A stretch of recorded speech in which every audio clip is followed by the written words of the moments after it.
Fiancé's father spent 40 minutes explaining to me how hospital billing works in Canada. I sat across from him at their dining room table in Oakville, nodding, holding my wine glass with both hands so I wouldn't do something I'd regret. The roast chicken was good. The conversation was not. His name is Kenneth. He's 67, retired from something in insurance, and he has the particular confidence of a man who has never once been wrong, at least not in his own memory. My fiancé Ryan sat beside me, and I could feel him going very still the way he does when he's hoping a situation will resolve itself without his involvement. It didn't. The problem with the system, Kenneth was saying, cutting into his chicken with the authority of someone delivering a keynote, is that people don't understand how OHIP actually functions. They think everything is covered. It's not.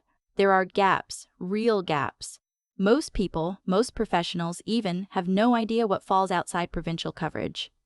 Ryan's mother, Janet, passed the green beans without comment. She'd heard this speech before, I could tell. She had the practiced expression of a woman who had learned to be somewhere else in her mind. "That's interesting," I said. I said it the way you say something when you are not going to say the thing you are actually thinking. I should explain a few things. I'm 31. I've been with Ryan for 2 years, engaged for 4 months.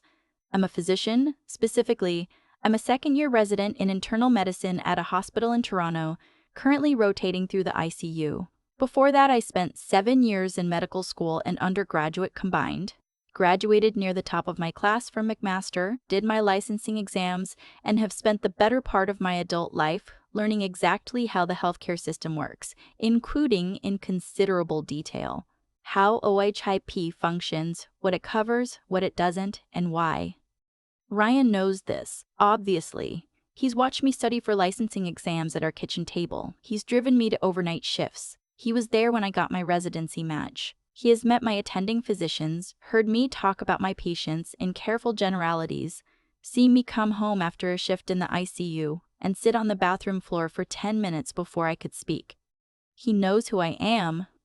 What Kenneth knew, apparently, was that I worked in medicine. Ryan had kept it vague. I found this out later. He'd told his parents I was in healthcare, that I was still in training, that I was busy. He hadn't mentioned the specifics because, as he explained to me afterward, he didn't want it to be a whole thing. He didn't want it to be a whole thing. I'll come back to that. That first dinner was in March. It was the first time I met Ryan's parents, and I had been nervous in the way you are, nervous when something matters to you. I brought wine, a good Ontario Pinot Noir from a winery near Niagara-on-the-Lake, and I'd worn a blazer over a nice blouse, and I'd prepared conversation topics the way you prepare for something important. Kenneth greeted me at the door with a handshake and an assessment. I could feel him doing it. He was looking at me the way someone looks at a piece of furniture they're considering, deciding if it belongs in the room. Janet was warmer. She hugged me, said she'd heard wonderful things, took the wine and said it was a thoughtful choice. I liked her immediately. The way you can sometimes just tell about a person. Dinner started well enough. We talked about Ryan's work. He's in urban planning with the city of Toronto, which Kenneth approves of because it is, as he said twice, stable. We talked about the neighborhood in Oakville where they'd lived for 30 years, and the construction on the QEW. And whether the Leafs had any genuine chance this season. The consensus was a diplomatic silence. Then Kenneth asked what I did.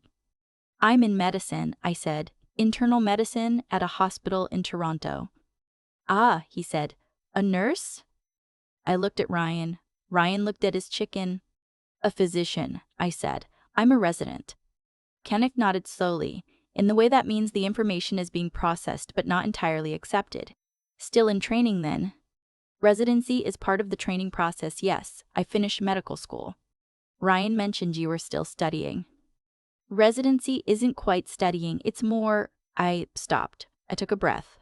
"It's supervised clinical practice. I'm a licensed physician." Right, Kenneth said in a tone that suggested he found this distinction somewhat theoretical. And then, smoothly, with the momentum of a man who had been talking at dinner tables for decades without significant interruption, he moved into his thoughts on the healthcare system. He'd had a knee surgery the previous year. Partial meniscectomy, done at a private clinic in Mississauga. He paid out of pocket several $1,000s because the wait time through OHIP had been months, and he didn't have that kind of time. This had given him apparently extensive expertise on the structure of Canadian healthcare. The two-tier system is coming whether people like it or not, he said. Quebec is already further along. Ontario will follow. You'll see more private clinics. The question isn't whether to allow it, the question is how to regulate it so the public system doesn't get hollowed out. This is actually a genuinely complex policy question that I have thoughts on. But he wasn't asking for my thoughts, he was presenting conclusions. The thing people in the system don't realize, he said, and here he glanced at me briefly, is that patients aren't getting what they need. The wait times are unconscionable. People are falling through the cracks. And the people on the front lines, the doctors, the nurses, they're overwhelmed. They're not equipped to handle the volume. I thought about the week I'd just finished. I thought about the 43-year-old man I coded on Tuesday. The one who had come in through emergency with what looked like a stomach bug and turned out to be diabetic ketoacidosis compounded by a previously undiagnosed cardiac condition. I thought about the family I'd spoken to afterward in the small room off the ICU that is specifically designed for conversations you don't want to have standing in a hallway. I thought about the notes I'd charted at 2 in the morning and the 6 a.m. rounds I'd been in 12 hours later. You're right that the system is under pressure, I said. Do you work in a hospital? Kenneth asked, with the tone of someone who has just remembered they haven't verified a source. Yes, I'm in the ICU rotation currently. The intensive care unit? Yes. He nodded. That must be difficult. Lots of paperwork, I imagine. Ryan made a small sound. I'm not sure what it was meant to convey. There's paperwork, I said. There's also patient care. Of course. He reached for the gravy. I'm just saying, and I mean no offense to people in the system, but a lot of what happens in hospitals is administrative. It's not always the clinical people making the decisions. It's the bureaucrats, the people who've never actually treated a patient in their lives. I put down my fork. Not dramatically, not in a way that made a sound. I set it down gently on the edge of my plate and I looked at the tablecloth for a moment and I thought about what I was going to say and what I was not going to say. What I was not going to say, I am the clinical person. I am, in fact, actively making decisions about patients right now, today, this week, while sitting at your table eating your chicken. I made a decision this morning about whether to adjust a patient's vasopressor dosage, and I made it with an attending who has 20 years of critical care experience, and we talked through the reasoning together. And that decision matters, and the patient is still alive, and that is not paperwork. What I said, that's true that there are administrative challenges. Ryan, beside me, exhaled. After dinner, Kenneth showed me his home office. He wanted to show me an article he printed about healthcare reform in Alberta. He printed articles, I should mention, and kept them in a folder, and while he was looking for it, he said something that I have been thinking about ever since. He said, Ryan's always been the kind of boy who does things his own way. I just want to make sure the people in his life understand the value of what he's built. Stability, a career with a future. Not everyone gets that. I said, he's worked hard. He has, Kenneth said, finding the article which was from a newspaper in 2019. I just think, and I mean this kindly, that when you're still in that training phase, it's hard to see the big picture. It comes with time. I drove home that night on the 401 with the windows down even though it was March and still cold, and I called my best friend Simone. No wait, I called my friend. I sat with it alone actually. I didn't call anyone. I drove and I thought about what Ryan had not said during dinner and what he had not done and what it meant that he had wanted, specifically for this not to be a whole thing. He called me when I was halfway home. You okay? He asked. I'm fine. He's not trying to be difficult. He talks a lot. I noticed. He liked you, I could tell. I didn't say anything for a moment. Ryan, I said, why didn't you tell him what I do? Silence. I told him you were in medicine. You told him I was still studying. There's a difference. I didn't want it to become a comparison thing. He gets competitive. I thought if I kept it low-key, the dinner would go smoother. I thought about this. I thought about Kenneth explaining ICU staffing to me. I thought about the article from 2019. So you wanted me to sit there and let him talk at me.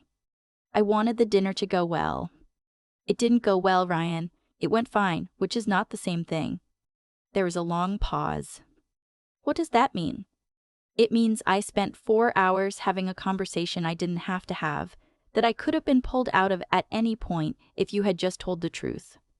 He apologized. He said his father was set in his ways, old-fashioned, not easy to impress. He said it would get better as Kenneth got to know me. He said maybe next time I could mention more of my background, ease it into the conversation. I said maybe next time he could do that. We were okay. We weren't great, but we were okay. The second dinner was in May, at a restaurant in Burlington, Janet's birthday. The whole family was there, Ryan's older sister and her husband, their 2 kids, an aunt who'd driven in from Hamilton. It was noisy and warm, and the kids kept dropping things, and Janet was glowing the way people glow when all their people are in one room. Kenneth was in a good mood. He told a story about golfing that went on for a while, and his son-in-law laughed at the right moments, and someone ordered the wrong wine, and there was good-natured chaos about it. He was different when his whole family was around him, not softer exactly, but less pointed. Less like he was proving something. He asked about my week. Genuinely, I think. He looked at me when he asked. I said it had been a full week. We'd had a complex patient in the unit, a woman in her 50s who'd come in post-op from a procedure and developed unexpected complications. We'd managed it, but it had been a hard few days. "You were the one managing it?" he asked. "My team," I said. "I'm the resident. I work with an attending physician. We make decisions together, and I handle a lot of the moment monitoring and intervention." He was quiet for a second. "What kind of complications?" I looked at him. He was actually asking. So I explained it in general terms without identifiers, the kind of explanation I'd give anyone who asked a genuine question: a post-operative patient, unexpected hemodynamic instability, a process of ruling out causes, adjusting treatment, waiting, watching. Kenneth listened. He didn't interrupt once. When I finished, he said, "That sounds like serious work." "It is," I said. He nodded. He picked up his glass.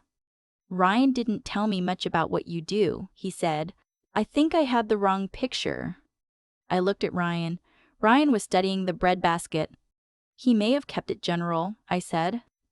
"General," Kenneth repeated. He looked at his son for a moment in a way that made Ryan suddenly become very interested in the menu. "Well," he looked back at me. "It sounds like you know what you're doing." It wasn't an apology, not exactly, but from Kenneth I understood this was something. The third dinner was the one that changed things properly. It was late September, a Sunday, back at their house in Oakville. Ryan and I had talked, at length, in the months between May and September, about honesty and what it costs when you withhold it, and what it means to be protected versus what it means to be managed. It was not an easy set of conversations. Ryan is a good person who had done a thing that was not good, and he understood that, eventually. And the understanding changed something between us, made it sturdier, I think, though it took time. I arrived that Sunday with a better wine than last time. Kenneth was in the garage when we pulled in, doing something with a power tool and a piece of what looked like a cabinet door. He raised a hand in greeting, without turning off the drill. Janet had made a full dinner. There was a roast, vegetables, a potato gratin that smelled extraordinary. She had also, I noticed, looked up some of my publications. I should explain, as part of my residency, I've been involved in a research project on early identification of sepsis in post-surgical patients. We'd had a paper accepted in a Canadian medical journal earlier that year. Small, specific, the kind of thing that matters to about 400 people in the world. But Janet had found it. She showed me the printout over the kitchen counter, a little tentatively, like she wasn't sure if she was overstepping. "I hope that's okay," she said. I wanted to understand better what you do." I was genuinely moved. I told her it was more than okay. Kenneth came in from the garage, washed his hands, and sat down at the table. Janet mentioned the paper. She mentioned it quietly, without fanfare, just worked it into the conversation the way you'd mention any fact about someone at your table. He read the abstract. He read it carefully. He held the page, and his eyes moved across it the way they move when someone is actually reading, not skimming. "You wrote this," he said. "With my research supervisor and 2 co-authors, yes. It's published in the Canadian Journal of Anesthesia." He set the page down. He was quiet for a long moment. the kind of quiet that isn't uncomfortable, just real. Outside, a neighbor's dog was barking at something. The oven ticked. "I owe you an apology," he said. I didn't say anything. "The first time you came here, I had the wrong idea about you. Ryan hadn't explained properly, and I made assumptions. I talked to you like—" He stopped. He looked at the paper for a second. "Like you didn't know what you were talking about, when you clearly did." "You were working with the information you had," I said. "I was working with less than I should have had," he said, and he looked at Ryan when he said it, and Ryan looked at the table. "That's not an excuse. I was dismissive. I'm sorry for that." I looked at this man, 67 years old, insurance career, golf stories, folder of printed articles, and I thought about all the ways people can be wrong about each other, and then, slowly, less wrong. "Thank you," I said. "I appreciate that." Janet reached over and touched my hand briefly and then went to check on the roast, and the moment passed into the ordinary, which is exactly where I wanted it to go. After dinner, Kenneth asked me questions. Real ones. About what internal medicine training looks like, about what the ICU is actually like day to day, about whether I plan to subspecialize. He asked about the sepsis research. He asked if I thought the two-tier debate was going to reach any kind of resolution in Ontario in the next decade. I told him my honest opinion, which is complicated because the issue is complicated. He disagreed with part of it. He said so directly. We talked about it for 20 minutes. It was, genuinely, the best conversation I'd had in that house. Driving back to Toronto, Ryan reached over and took my hand somewhere around the Mississauga Skyway. "Thank you for being patient with him," he said. "He apologized," I said. "That takes something. He doesn't do that often." "I know.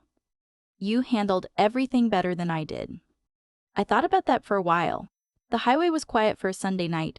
The city was starting to appear on the horizon, the CN Tower lit up against the dark. "You could have handled it better," I said, because it was true and it needed to be said once more. "You should have told him who I was, not to impress him, just because it was the truth and I deserved to walk into that room as myself." Ryan was quiet. "I know," he said. "Okay," I said. And it was. There's something I'd carried from all of it, not the apology exactly, and not the satisfaction of being seen correctly, finally, after months. It's something smaller than that. It's the moment over the kitchen counter when Janet held out that printout with both hands, a little unsure of herself, just wanting to understand. She hadn't waited to be told. She'd gone and found out on her own. She'd treated knowing me like something worth doing. I think about that more than I think about anything Kenneth said, good or bad. And I think about what it means to walk into a room as yourself, fully, without softening the edges for someone else's comfort, and trust that the room can hold it. It took longer than it should have. But I got there. I thought a lot about the version of that first dinner where Ryan had just told the truth. It would have been a different night. Kenneth still would have been Kenneth, the golf stories, the printed articles, the particular way he held his opinions like they were load-bearing walls. But I would have walked in as myself, and whatever happened after that would have been honest. Instead, I sat there and absorbed a 40-minute lecture on OHIP from a man who'd had one knee surgery and called it experience. I didn't correct him. I didn't perform patience. I genuinely chose it, because I understood that walking into someone's home for the first time and immediately establishing a hierarchy isn't grace. It's just a different kind of ego. That's the thing about integrity that nobody tells you when you're young. It's not always loud. It's not the moment you finally say the thing. Sometimes it's the choice to sit with discomfort because you understand the difference between what's true and what needs to be proven right now. I knew what I knew. The room not knowing it didn't make it less real.